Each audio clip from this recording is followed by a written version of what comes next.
Ça, c'est Christian Huygens, le chef de l'académie, qui était vraiment un très très grand savant. Alors, le moteur à explosion.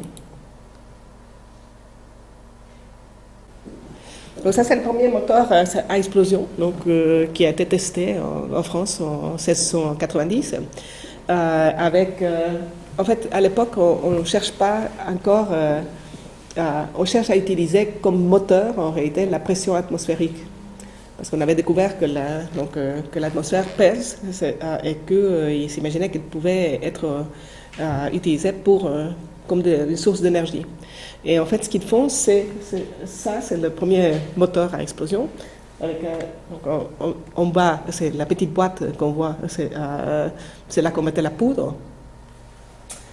Et donc, cette poudre envoyait le piston en haut, faisait remonter le piston, et il y avait des soupapes d'où sortait l'air. Et par là, on voulait obtenir le vide complet. Et une fois que le vide se serait fait, c'est donc la pression atmosphérique repousse donc le piston vers le bas et tire le poids, ce qui est attaché à une corde. La petite rond qu'on voit là, c'est le poids qui va être tiré quand la pression atmosphérique baisse. Et ça a l'air de rien du tout, mais je crois que j'oublie maintenant la quantité, ça permet de soulever déjà des poids assez considérables. C'est avec Papin la test. Ce type de la pression atmosphérique. Cette machine-là n'a pas marché, cependant, parce qu'ils n'arrivent pas à faire le vide complet avec la poudre. Et c'est là que Papin va décider d'utiliser plutôt Papin en connexion avec Huygens et avec Leibniz, d'utiliser plutôt la vapeur, le pouvoir élastique de la vapeur et ils ont remplacé la vapeur par la poudre par la vapeur. Et là, ils ont réussi à faire fonctionner la machine. Le vide se fait très bien et on arrive à soulever quand même des poids assez importants. Mais c'est clair, c'est que c'est mieux d'utiliser le pouvoir élastique de la vapeur en tant que tel, plutôt que d'utiliser la vapeur pour enclencher une pression atmosphérique. C'est plus efficace. Et donc c'est là que Papin, Leibniz, vont travailler par la suite pour développer la première machine à vapeur en tant que telle.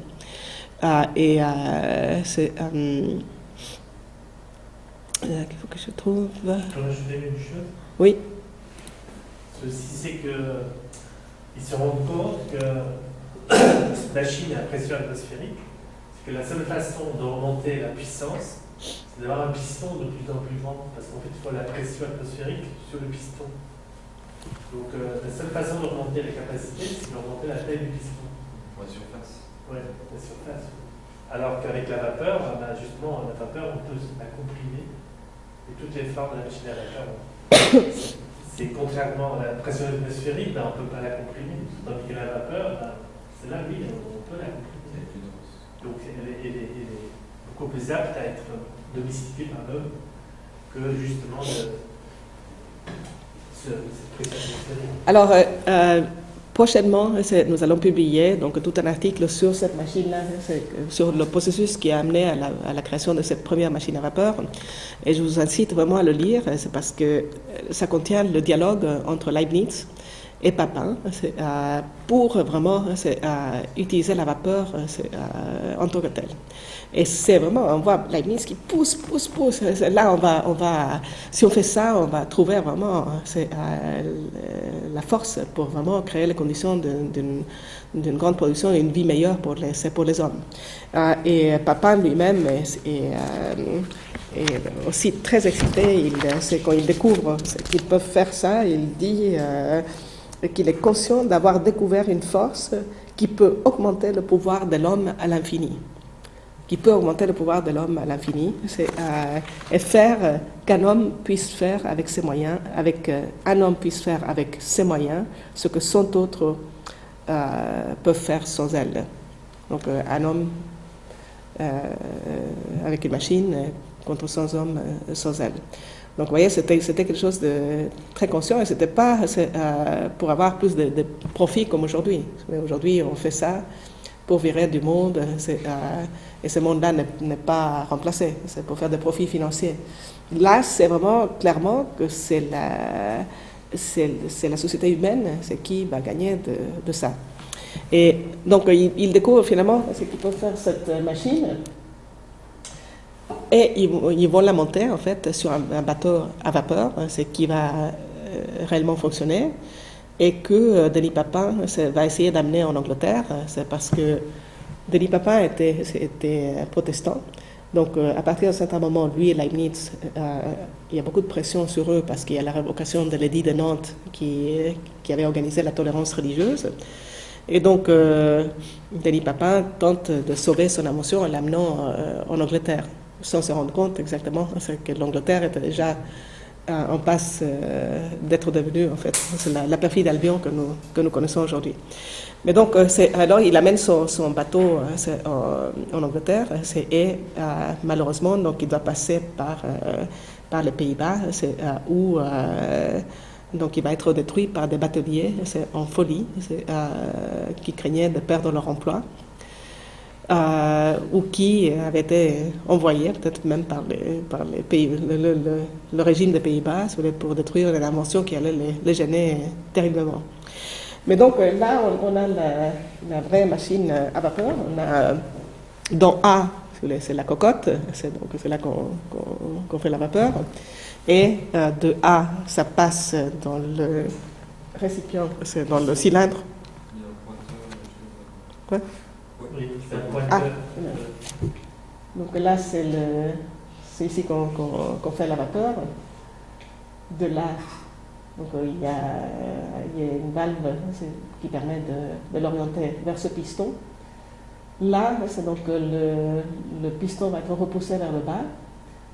Le bas, c'est rempli d'eau qui vient ici de H, d'une source d'eau. C'est un peu par ici. Et donc, grâce à la vapeur, donc, cette eau va être repoussée avec force, donc jusqu'ici. Et quand c'est rempli, donc, elle sort par là avec force. Et elle va aller sur un bateau de roues à aube. C'est une propulsion, c'est une poussée pour les roues à aube. Voilà pour la première fois que ça a été réalisé. Donc ça donne une idée de la productivité du travail que cela a permis. Alors l'autre chose qui était très importante dans le travail de l'académie et sur lequel on en revient constamment, c'est la géométrie avancée appliquée aux formes de machines. Parce que vous avez d'abord la source d'énergie doit être de plus en plus dense pour faire un travail plus grand. Mais en même temps, il y a aussi la question de la conception de machines qui va être plus ou moins, qui va véhiculer de façon plus ou moins grande la puissance que vous êtes en train d'acquérir en termes de l'énergie. Donc il y a une question de la conception des machines. Et ici, c'est donc, et c'est quelque chose qui était travaillé donc à l'époque à l'Académie des sciences. On était très intéressé par une courbe qui s'appelle la cycloïde. La cycloïde, vous ne l'avez peut-être pas encore rencontrée dans votre existence, mais ça mérite le détour parce que c'est une courbe de moindre action. On appelle ça une courbe de moindre action. Et je vais vous la montrer tout de suite.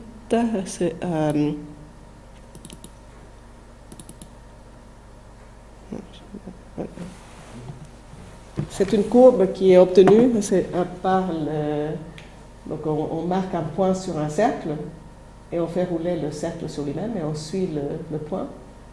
Et ce point va nous donner donc cette courbe-là qui s'appelle la cycloïde. Et alors, et là, c'est une courbe de moindre action. C'est-à-dire que c'est là, apparemment, le temps tel qu'on se l'imagine ne fonctionne plus. C'est comme de façon linéaire. Par exemple, vous mettez cette courbe, vous la placez comme ça. et vous mettez à côté une droite, et on a fait l'expérience nous-mêmes. C'est pas simple ou pas? Et sur la feuille alors? Oui. On peut dessiner sur la feuille de côté.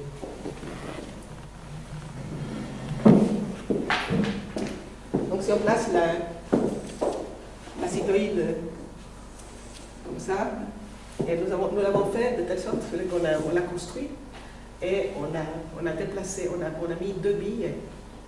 Elle était beaucoup moins, il n'y avait pas cette distance aussi grande ici. Mais on a laissé tomber 2 billes en même temps. Et c'est laquelle arrive plus vite, selon vous? C'est la courbe. Oui, peut-être tu sais. Normalement, la droite, c'est le point le plus court entre deux lignes.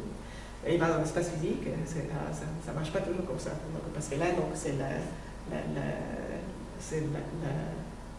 la vie est arrivée plus vite donc par la courbe que par... et ce n'est pas, si vous voulez, une affaire d'accélération parce qu'elle chute. C'est à voir avec la courbe, qui est une courbe qu'on appelle de moindre temps, qui a cette propriété physique. Et on le voit aussi d'une autre façon, c'est que si vous avez votre courbe là, et vous prenez votre bille, donc de quel endroit c'est que vous la lancez, elle arrive toujours en même temps au point central. Donc c'est quelque chose que la nature nous donne et qui est là. Donc les savants cherchaient à savoir comment s'en servir. Et donc il y a quelqu'un qui s'appelle Philippe Lahire, qui était un savant de l'Académie des sciences, qui travaillait avec... il y avait d'autres aussi, Ole Romer, c'est un Danois, qui se sont dit, ben voilà, c'est donc dans l'industrie, ce qui est important, c'est les roues, les processus par lesquels on transforme le mouvement. Donc les roues dentées, donc les engrenages, qui permettent de transposer un mouvement dans un autre mouvement, etc. Et c'est là qu'il y a la plus grande usure. Donc ils se sont demandé, peut-être un peu, si on pense à la forme de ces roues, peut-être on arriverait à réduire l'usure. Et donc ils ont conçu des roues dentées, faites sur la base de la cycloïde. Voilà. Je ne sais pas pourquoi cette image elle est comme ça, mais voilà, c'est la seule image que j'ai pu trouver. Mais vous voyez ici, donc ça c'est la roue dentée. Et ça a cette forme-là des épicycloïdes. Alors les épicycloïdes, c'est des cycloïdes qu'on construit sur un cercle. Donc on fait rouler le même roue que vous avez vu, mais sur un cercle. Et ça va faire des surfaces comme celle-ci. Et donc on a essayé de réduire la friction avec ce type de machine, donc en employant la géométrie avancée. Alors apparemment ça marchait, donc là on a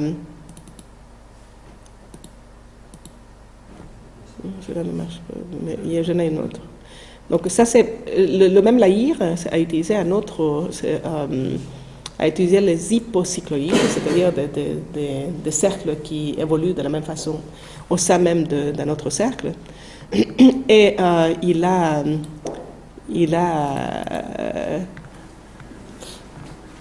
ça par exemple,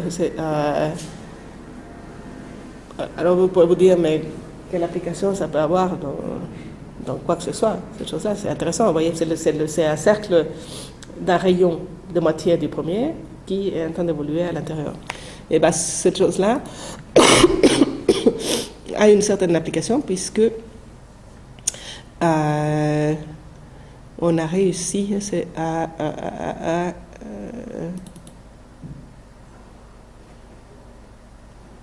on l'utilise pour, par exemple, si on fait transporter un camion sur un champ qui qui ressemblent à des cercles comme ça, avec des roues qui sont la moitié du rayon de ce cercle-là.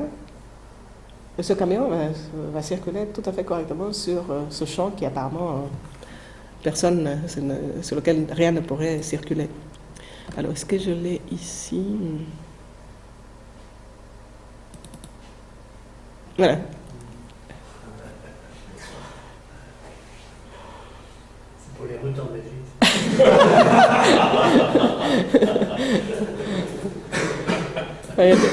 Donc, ces courbes ont des propriétés tout à fait employables par des procédés industriels. Et c'est le genre de choses sur lesquelles il travaillait également. Voilà, je le laisse là, donc juste pour terminer, c'est quels sont maintenant les principes qui ont permis à Colbert de faire ça. D'abord, un volontarisme énorme. C'est un homme qui s'est battu vraiment contre... Il a fait l'impossible. Tout ce que tout le monde lui a dit impossible, lui, il a fait. C'était quelqu'un qui était... Vous savez, récemment, donc, on parle avec beaucoup de gens, beaucoup d'hommes politiques, etc. Et récemment, j'ai parlé avec quelqu'un qui est un ancien élève de HEC. HEC, c'est HEC. C'est les gens qui savent tout en France. C'est je sais tout, HE sais tout. Donc cet homme-là, il m'a dit, vous savez, moi je vais aller avec Marine Le Pen, c'est parce que de tous les possibles, c'est ce qui me paraît le moins mal. Et j'essaie de lui expliquer, ben non, on n'est pas dans la politique de ce qui est possible. On est dans la politique de faire vivre ce qui nous paraît impossible. C'est complètement différent.